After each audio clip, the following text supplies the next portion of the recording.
Yaorana et bienvenue sur Jurismana. Décidément, les sujets d'actualité ne s'arrêtent pas et aujourd'hui, nous allons rapidement présenter la démission du président de la République.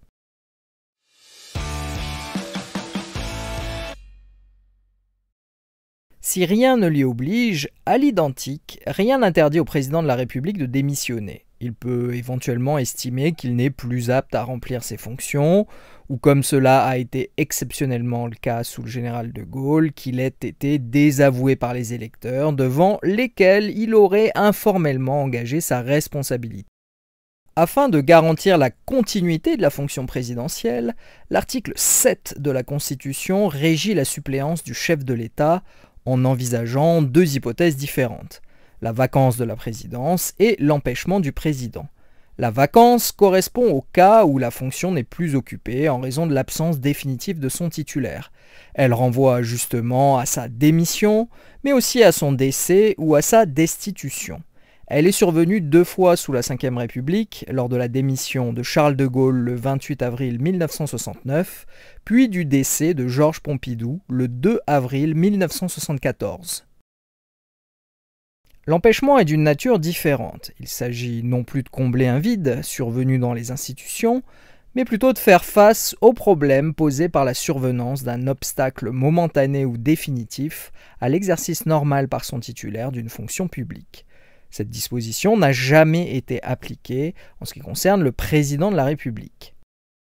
Si vous aimez ce contenu, n'hésitez pas à vous abonner, à aimer la vidéo, à commenter et aussi à partager la chaîne. Merci à tous, Marororoa. Dans les cas de vacances ou d'empêchement, les fonctions du président de la République sont provisoirement exercées par le président du Sénat ou, à défaut, par le gouvernement qui agit collégialement. Afin de l'empêcher d'engager l'avenir, il est interdit aux suppléants d'engager un référendum et de dissoudre l'Assemblée nationale. De plus, en cas de vacances ou d'empêchement définitif, la responsabilité politique du gouvernement ne peut pas être engagée et la Constitution ne peut pas être révisée.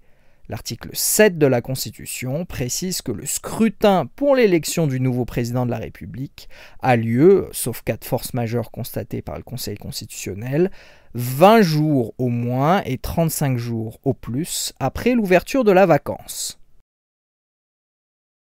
La doctrine met en exergue qu'au plan contemporain, la démission du chef de l'État reste plutôt hypothétique. Le contexte historique met en exergue que les successeurs du premier président de la Ve République ont plutôt montré leur volonté de rester au pouvoir sans que puisse y faire obstacle ni la forte dégradation de leur état de santé, comme pour Pompidou et Mitterrand, ni leur désaveu par les électeurs à l'occasion d'élections législatives régulières, comme pour Giscard d'Estaing, Mitterrand ou Chirac. C'est d'ailleurs ce maintien assez classique pour un chef de l'État, censé assurer une stabilité, qui a donné lieu à différentes phases de cohabitation en France. Et voilà, nous en avons terminé avec cette très rapide vidéo sur la démission du président de la République. Merci à tous et à très bientôt sur Jurismana. Parheane.